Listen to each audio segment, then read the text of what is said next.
주께로 나오라 영원하신 주께 나오라 사랑으로 안아주시는 변함없으신 나의 주. 할렐루야. 주님의 이름으로 사랑하고 축복합니다. 이 시간 우리 마음을 모아 주님을 찬양하는 시간을 갖도록 하겠습니다. 함께 부르실 찬양은 나의 가장 낮은 마음, 함께 찬양하시겠습니다.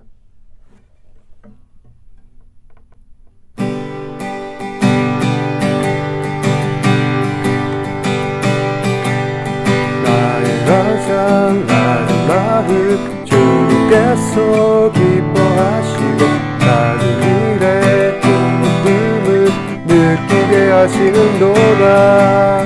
내가 지쳐 무력할 때 주님 내게 힘이 되시고 아름다운 하늘나라 내 맘에 주시는도다.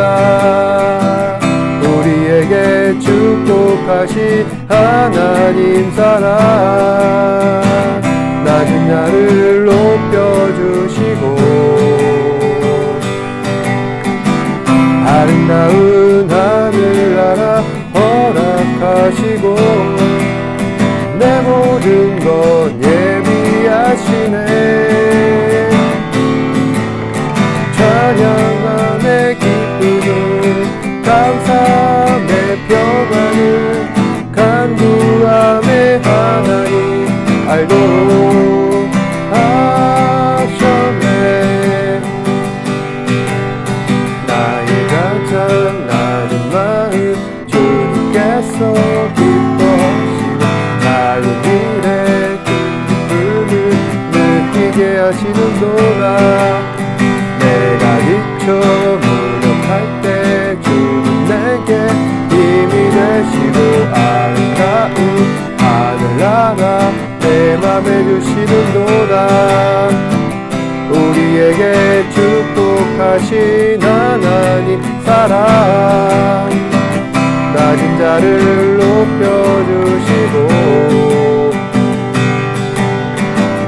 아름다운 하늘나라 허락하시고 내 모든 것 예비하시네.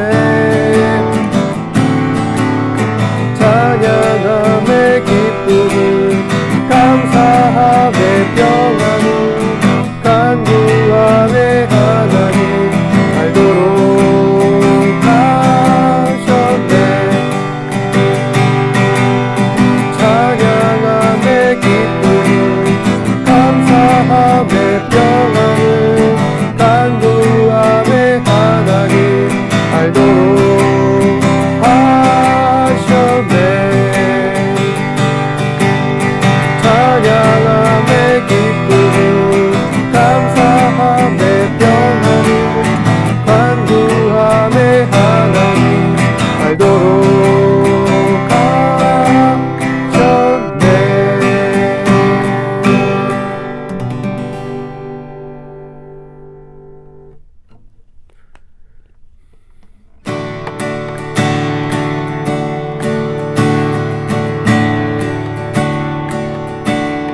시작됐네. 우리 주님의 능력이 나의 삶을 다스리고 새롭게 하네. 자유하네. 죄와 사망으로부터 나의 삶은 변하노라. 충만하네. 시작됐네. 우리 주님의 능력이 나의 삶을 다스리고 새롭게 하네. 자유하네. 죄와 사망으로부터 나의 삶은 변하구나. 충만하네.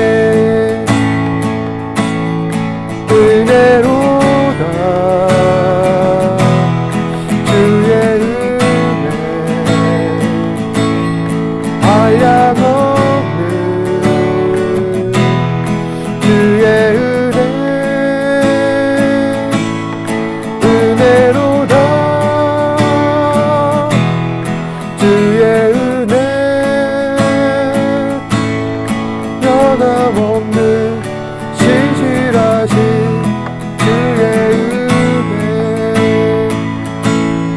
시작된 데 우리 주님의 능력이 나의 삶을 다스리고 새롭게 하네 자유하네 죄와 사망으로부터 나의 삶은 변하고나 충만하네 은혜로다 주의 은혜 한량없는 주의 은혜로다 주의 은혜 변함없는 신실하신 주의 은혜 은혜로다 주의 은혜 한량없는 주의 은혜로다 주의 은혜 변함없는 신실하신 주의 은혜 변함없는 신실하신 주의 은혜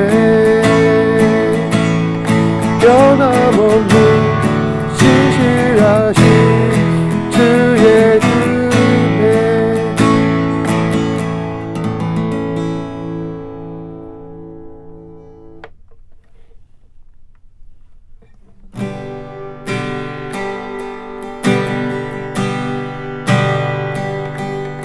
주님 내가 주의 장막을 사모합니다 오직 주의 임재를 갈망합니다 주의 집에 소유하느라 다른 곳에 전하고나 좋으니 그 사랑 안에 머물며 사랑 노래합니다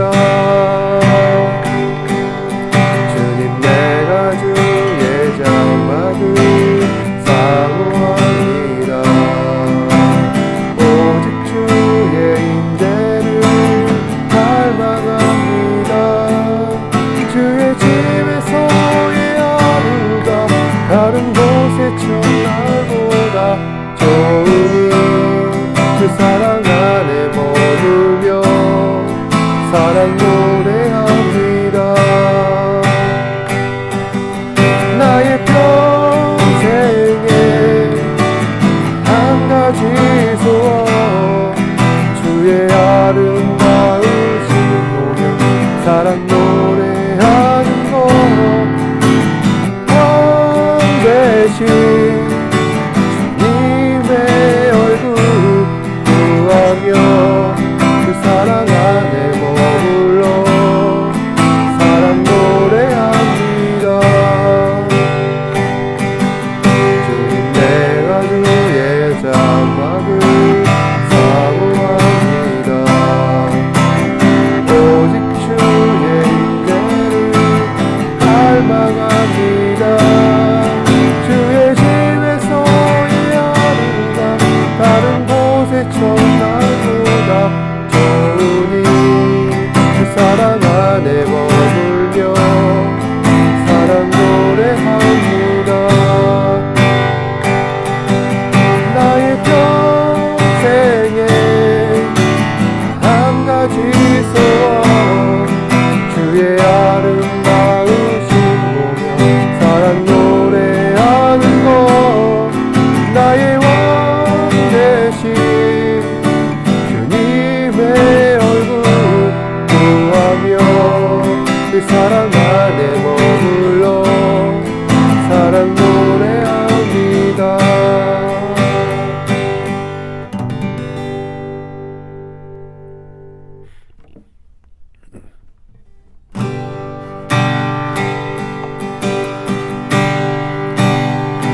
사랑 변함없으신 거짓없으신 성실하신 그 사랑 사랑할 때 꺾지 않으시네 꺼져가는 듯 부수지 않네 그 사랑 변함없으신 거짓없으신 성실하신 그 사랑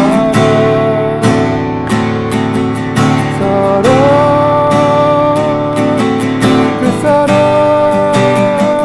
날 위해 죽으신 날 위해 다시 사신 예수 그리스도 다시 오실 그 사랑 지금도 생명도 천사도 하늘의 어떤 권세도 끊을 수 없는 영원한 그 사랑 예수 그 사랑 날 위해 죽으신 날 위해 다시 사신 예수 그리스도 다시 오실 그 사랑 지금도 생명도 천사도 하늘의 어떤 권세도 끊을 수 없는 영원한 그 사랑 예수 영원한 그 사랑 예수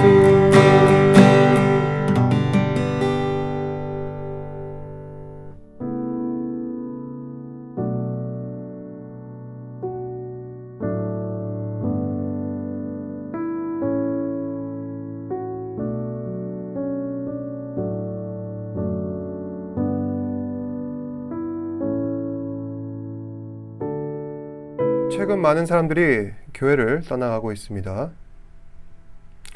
특히 코로나 이후에 급격한 속도로 사람들이 떠나가고 있습니다. 나는 기독교인이다 라고 대답을 할 수 있는 사람들 가운데에서 총 10명 가운데 7명만이 교회를 출석할 정도로 상황이 심각하다 할 수 있습니다. 그러면은 이 교회를 출석한다고 하는 7명 가운데 전부 다 이 사람들이 신앙심이 좋은 편이냐? 꼭 그렇지만도 않다는 것입니다. 교회에 출석하고 있는 7명 가운데 3명은 그저 출석하는 것에만 만족하고 있는 명목상 신앙인이라는 것이죠. 다시 말해서 열심히 신앙생활 하려는 사람들은 전체의 과반수에도 미치지 못한다는 사실입니다. 그러면 믿음이 부족한 사람들에 대한 이야기를 좀 해봅시다. 이분들에게 당신은 내일 지구가 종말한다면은 내가 구원받게 될 것을 확신합니까? 라고 물어봤더니 기독교 신자라고 대답하는 이 전체 10명 가운데 절반 정도만 구원을 받게 될 것을 확신하고 있다고 합니다. 그러니까 방금 말했던 명목상 신앙인, 그러니까 그저 출석하는 것에만 만족하는 전체 10명 가운데 3명에 해당되는 사람 중 단 1명꼴로 구원을 확신한다고 대답한다는 것입니다. 그래서 믿음이 부족한 이 사람들 향해 그럼 당신은 왜 신앙을 갖게 되었는가?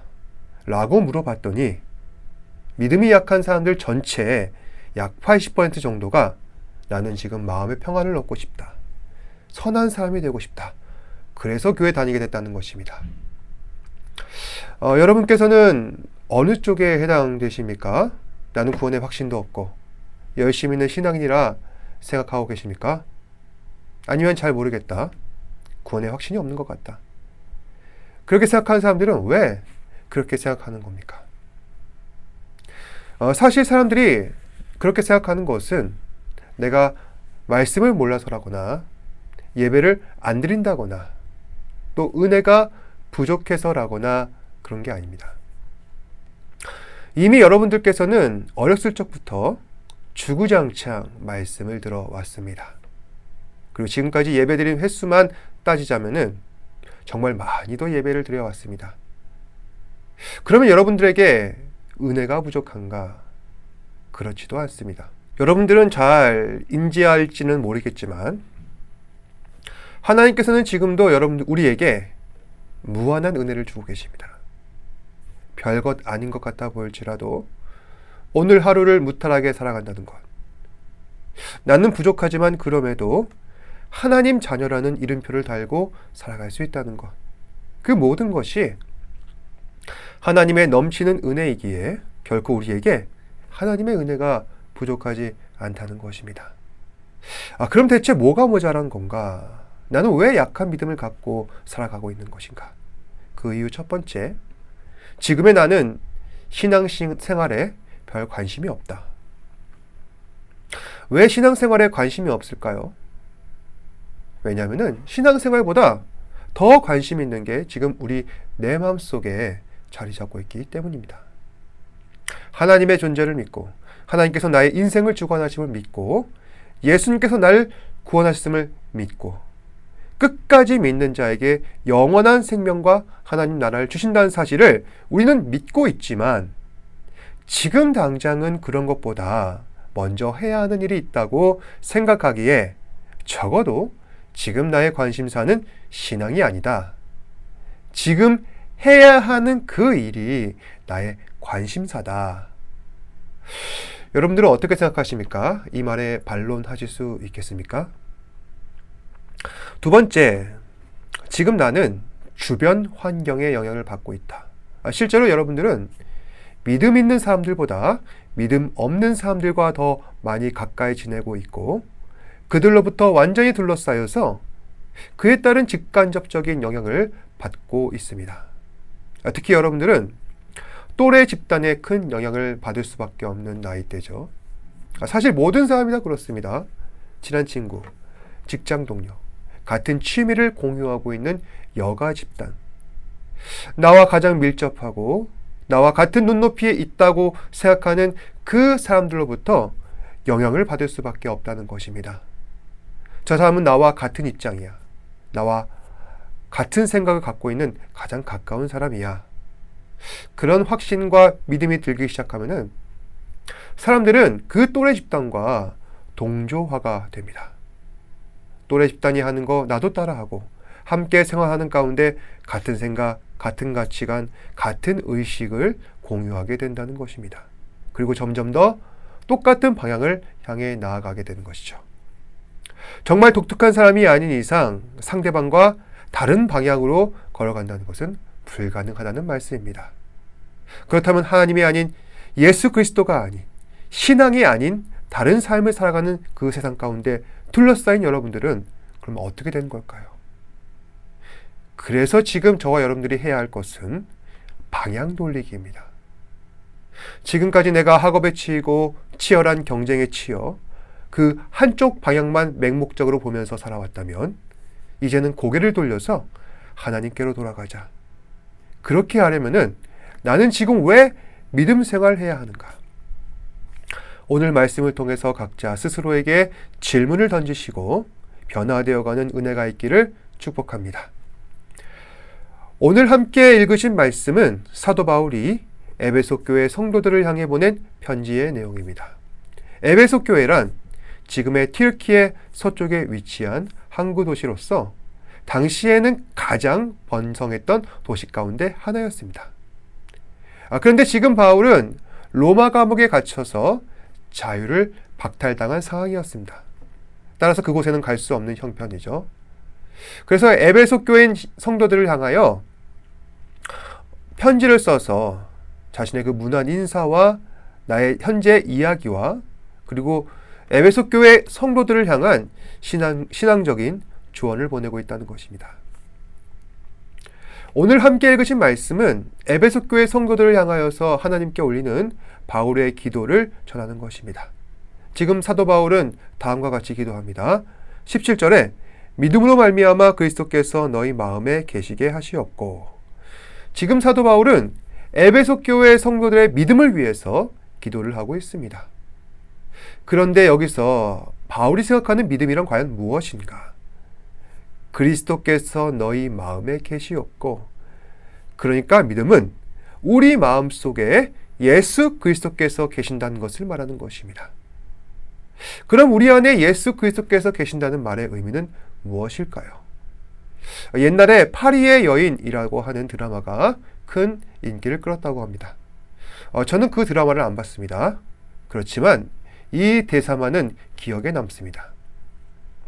거기 출연하고 있는 남자 주인공이 여자 주인공을 향해서 이야기하는 겁니다. 자신의 가슴을 가리키면서 이 안에 너 있다. 여러분께서는 이 말씀이 무슨 뜻인지 알 겁니다. 남자 주인공은 여자 주인공의 마음을 얻기 위해서 내가 당신을 사랑하고 있다는 사실을 어필하고 있는 것입니다. 저는 처음에 이 말을 들었을 때 이건 거짓말이라고 생각했습니다. 남자가 여자 마음을 얻기 위해서 기분 좋게 하는 말에 과연 어떤 진심이 들어있을까요? 설령 그 말이 진심이라 치더라도 사람의 마음이라는 것은 항상 한결같지가 않습니다. 어제 품었던 마음이 내일 또 달라지고, 그래서 사람이 사람에게 실망하게 되는 원인이 바로 그 사람의 마음이 자꾸만 변심하기 때문이 아닙니까? 결국 사람이 사람을 마음에 품는다는 것은 결코 쉬운 일이 아니라는 것입니다. 사람을 향한 사람의 마음도 이러한데 과연 예수 그리스도를 우리 마음속에 모신다는 것이 가능한 일일까요? 훨씬 더 쉽지 않다는 것입니다. 왜냐? 아까도 말씀드렸지만은 우리에게는 두 가지 어려운 점들이 있습니다. 하나는 나 스스로 신앙생활에 관심이 없다. 또 하나는 주변 환경에 영향을 받기 쉽다. 물론 어떤 경우는 평소에 신앙생활에 관심이 없다가도 단체 수련회에 가서 강단의 목사님께서 하시는 말씀에 은혜를 받아 신앙생활을 열심히 하는 경우도 있습니다. 그런데 그런 경우는 굉장히 드물죠. 또 그분도 잠깐 은혜를 받아서 신앙생활을 열심히 하다가 나중에는 다시 예전으로 돌아오는 경우가 훨씬 더 많습니다. 그럼 어떻게 해야 할까요? 계속해서 말씀을 보시겠습니다. 그리스도께서 너희 마음에 계시게 하시옵고, 여기서 마음이란 원어로 카르디아라고 합니다. 그런데 의학에서는 심장을 측정할 때 그 심장 박동 곡선을 카르디오그램이라고 합니다. 마음의 뜻을 지닌 카르디아가 심장과 어떤 연관이 있는지 모르겠지만 그 심장의 박동, 움직이는 파장이 인간의 마음, 심리 상태와 연관되어 있다고 하는 이 무의식적인 판단 때문에 카르디오그램이라 부른 것이 아닌가 생각을 하게 됩니다. 그렇다면은 마음이란 인간의 육신과 영혼을 관장하고 있는 그 생명의 좌소다, 이렇게 정의 내릴 수도 있겠습니다. 그러니 사람의 마음이란 그렇게 단순하게 생각할 것이 아니라 아까 말했던 이 안에 너 있다라고 하는 멘트는 무엇이냐? 이 안에 너를 나의 생명으로 품었다는 말씀으로 해석할 수도 있다는 것입니다. 그러니 그리스도께서 우리 마음에 계신다는 말을 어떻게 해석해야 할까요? 예수 그리스도를 우리의 생명 주시는 분으로 받아들여야 한다는 말씀입니다. 다시 말해서 나는 예수가 없으면 살 수가 없다. 예수님께 내 생명이 달려있다. 이런 생각을 하면은 신앙생활 안 할 수가 없다는 것이죠. 그런데 어떻게 하면은 우리가 이러한 마음을 품고 살아갈 수 있게 될까요? 그래서 몇 가지를 제안합니다. 첫 번째, 예배입니다. 여러분, 예배란 무엇일까요? 지금 영상으로 드리고 있는 이 예배도 아주 훌륭한 예배입니다. 그런데 예배의 본질이 무엇이냐? 이걸 생각하는 게 중요하다는 겁니다. 예배의 본질이란 무엇일까요? 하나님께 영광 돌리는 겁니다. 매 주일마다 빠짐없이 교회에 나와 함께 모여서 예배를 드리는 것. 이것은 하나님과의 약속이기에 가장 우선시 되어야 하는 것이고요. 여기에 더해서 우리는 늘 항상 이런 마음가짐으로 살아야 할 것입니다. 예배의 본질은 하나님께 영광을 돌리는 것이니 주일에 나와 예배드리지 않는 그 순간까지도 늘 항상 하나님 앞에 영광 돌리는 삶을 살아야겠다. 즉 우리의 모든 일상이 하나님을 예배하는 삶을 살아가야 한다는 것입니다. 이사야서 43장 7절 말씀은 이렇게 전합니다. 내 이름으로 불려지는 모든 자 곧 내가 내 영광을 위하여 창조한 자를 오게 하라. 그를 내가 지었고 그를 내가 만들었느니라. 이 말씀은 우리에게 이와 같이 전하는 겁니다. 너희는 내가 만들었다. 그런데 그 만든 목적은 무엇 때문인가? 내 영광을 위하여서 만든 것이다. 하나님의 영광을 위하여서 저와 여러분들을 만들었다는 것입니다. 그러니 우리가 예배할 수밖에 없는 당위성이 바로 여기에 있다는 것이죠. 이 말씀을 들었을 때 우리의 반응은 어떨까요? 어떤 사람은 거부할 것이고 어떤 사람은 인정할 것입니다. 여러분께서는 이 말씀을 인정하시고 동의하십니까? 하나님께서 나를 만드셨는데 그것은 하나님의 영광을 위해서 나를 만드셨다. 그렇다면 당연히 하나님 앞에 예배를 드려야 하는 것입니다. 고린도전서 10장 31절 말씀 역시 이와 같은 맥락입니다. 그런즉 너희가 먹든지 마시든지 무엇을 하든지 다 하나님의 영광을 위하여 하라. 하나님을 예배한다는 것, 그것은 우리의 라이프 스타일이라는 것이죠. 먹고 마시고 숨을 쉬며 살아가는 것, 모든 일상들, 별것 아닐 수도 있겠지만은 그것은 하나님의 영광을 위해 하는 것이어야 한다는 것입니다. 그렇다고 해서 우리가 죄짓고 부끄러운 행동을 했는데 그 역시 하나님의 영광을 위해서 하였다? 그건 전혀 다른 차원의 얘기입니다. 우리가 어떤 행동을 할 때 가장 먼저 이 일을 통하여서 하나님께서 영광 받으실 만한 것인가 깊이 고민하고 행동할 줄 알아야 한다는 겁니다. 그래서 이와 같이 하나님께 온전한 예배를 드리면 그것은 하나님께 영광이요 우리에게 믿음이 더욱더 굳건해져서 안정적인 신앙생활을 해 나갈 수 있게 된다는 것입니다. 그래서 교회에서 다른 무엇보다도 예배를 강조할 수밖에 없는 이유가 여기에 있는 것입니다. 두 번째로 기도입니다. 오늘 말씀에서 사도 바울은 에베소 교회 성도들을 위해 믿음이 굳건하도록 하나님께 기도를 올렸습니다. 여러분, 기도란 무엇입니까? 기도에 대한 다양한 정의를 사람들이 각자 각색으로 내리고 있는데 저는 이렇게 기도를 정의 내리고 싶습니다. 기도란 하나님과의 소통입니다. 하나님과 대화하는 것이 바로 기도입니다. 그런데 우리가 기도를 하다 보면은 답답할 때가 많습니다. 왜냐? 기도는 하나님과의 소통이라 하였는데 하나님은 영이시니 눈으로 보이시지 않기 때문입니다. 따라서 기도하는 사람들은 벽을 보고 대화하는 것과 같은 답답함이 있습니다. 그래서 기도할 때 중요한 것이 믿음이라는 것이죠. 하나님께서는 지금도 분명히 내 기도 듣고 계신다. 요한일서 5장 14절 말씀입니다. 그를 위하여 우리가 가진 바 담대함이 이것이니 그의 뜻대로 무엇을 구하면 들으심이라. 담대함이란 무엇에 대한 담대함을 말하는 것일까요? 하나님께 나아가려는 담대함을 말하는 것입니다. 그래서 이 담대함에는 용기, 적극성, 강한 의지를 내포하고 있습니다.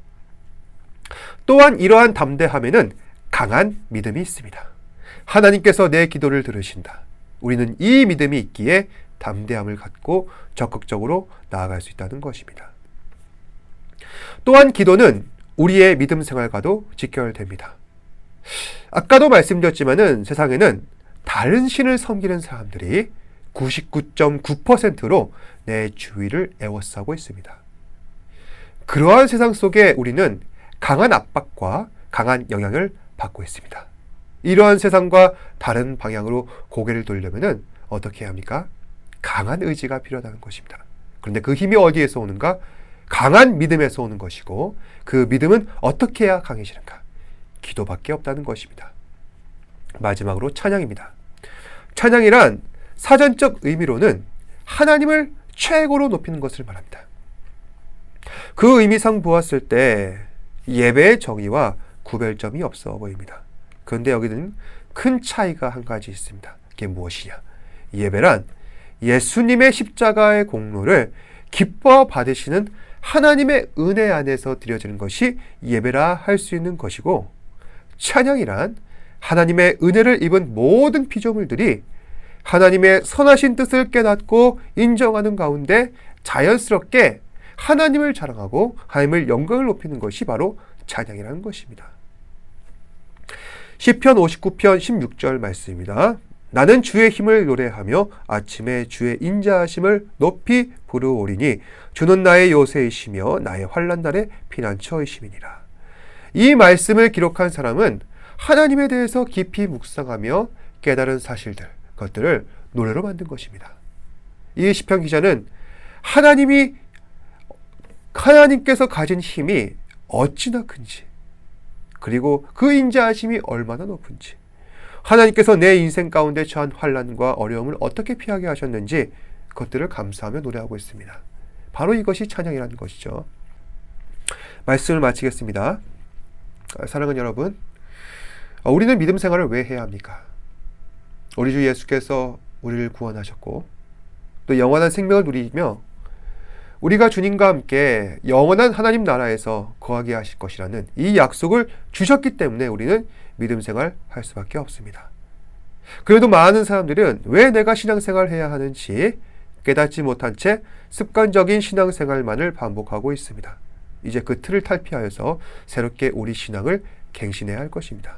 하나님의 뜻 안에서, 그 선하신 능력 안에서 가장 귀하고 복된 것을 발견하시며 주의 영광을 위하여서 귀하게 쓰임받는 저와 여러분들 되시기를 주님의 이름으로 축복합니다. 기도하겠습니다.